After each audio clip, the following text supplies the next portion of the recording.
पोंगल के पवित्र दिन तमिलनाडु के हर घर से पोंगल धारा का प्रवाह होता है। मेरी कामना है उसी तरह आपके जीवन में भी सुख, समृद्धि और संतोष की धारा का प्रवाह निरंतर होता रहे।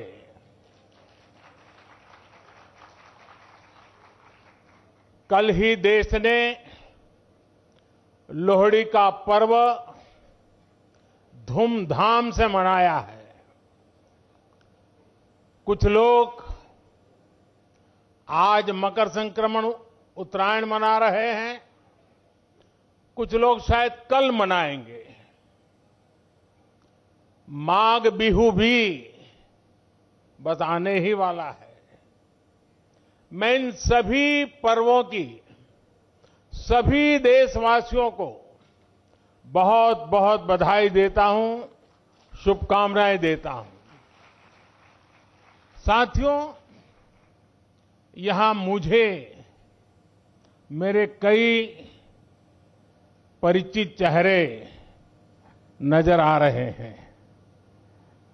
पिछले साल भी हम सब तमिल पुथांडु के अवसर पर यहां मिल चुके हैं। मैं मुरुगन जी को धन्यवाद देता हूं कि उन्होंने मुझे इस अद्भुत आयोजन का हिस्सा बनने का अवसर दिया। ये ऐसा है जैसे मैं अपने परिवार और दोस्तों के साथ कोई उत्सव मना रहा हूं। साथियों, संत तिरुवल्लुवर ने कहा है, तल्ला विलयुलुम तक्कारुम तालिवल्ला चेवरुम सेवर्द नाडु, यानी अच्छी फसल, पढ़े लिखे व्यक्ति और ईमानदार व्यापारी, ये तीनों मिलकर राष्ट्र निर्माण करते हैं। तिरुवल्लुवर जी ने पॉलिटिशियन का उल्लेख नहीं किया है। ये हम सबको संदेश है।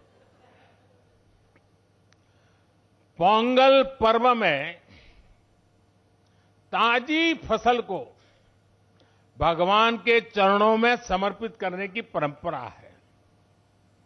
इस पूरी उत्सव परंपरा के केंद्र में हमारे अन्नदाता, हमारे किसान हैं।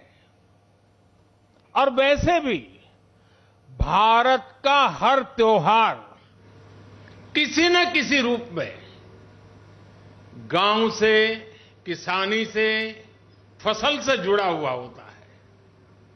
मुझे याद है पिछली बार हमने इस बारे में भी चर्चा की थी कि कैसे हमारे मिलेट्स या श्री अन्न तमिल संस्कृति से जुड़े हुए हैं। मुझे खुशी है कि सुपर फूड को लेकर देश में और दुनिया में एक नई जागृति आई है। हमारे बहुत सारे नौजवान मिलेट्स, श्री अन्न को लेकर नए स्टार्टअप शुरू कर रहे हैं और ये स्टार्टअप्स आज बहुत पॉपुलर हो रहे हैं। श्री अन्न के उत्पादन से हमारे देश के 3 करोड़ से अधिक छोटे किसान जुड़े हुए हैं। हम श्री अन्न को प्रमोट करते हैं तो सीधे सीधे ये 3 करोड़ किसानों का भला होता है। साथियों, पोंगल के अवसर पर तमिल महिलाएं अपने घर के बाहर कोलम बनाती है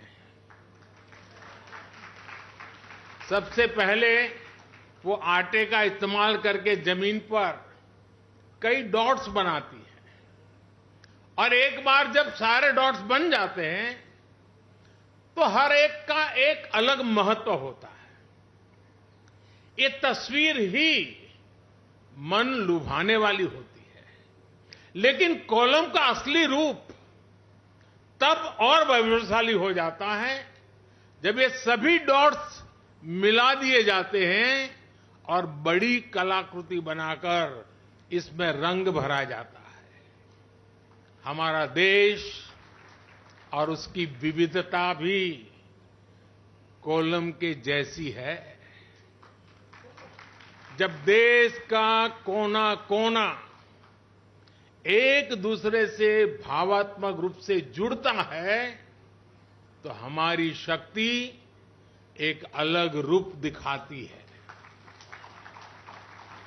पोंगल का पर्व भी एक ऐसा ही पर्व है जो एक भारत श्रेष्ठ भारत की राष्ट्र भावना को दर्शाता है।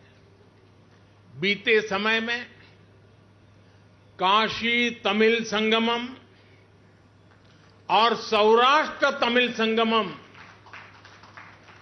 अत्यंत महत्वपूर्ण परंपरा शुरू हुई है और उसमें भी ये भाव प्रकट होता है, ये भावना दिखती है। इन सभी आयोजनों में बहुत बड़ी संख्या में हमारे तमिल भाई बहन उत्साह से हिस्सा लेते हैं। साथियों, एकता की यही भावना 2047 तक विकसित भारत के निर्माण की सबसे बड़ी शक्ति है, सबसे बड़ी पूंजी है। आपको याद होगा, लाल किले से मैंने जिस पंच प्राण का आह्वान किया है उसका प्रमुख तत्व देश की एकता को ऊर्जा देना है, देश की एकता को मजबूत करना है। पोंगल के इस पावन पर्व पर हमें देश की एकता को सशक्त करने का संकल्प दोहराना है।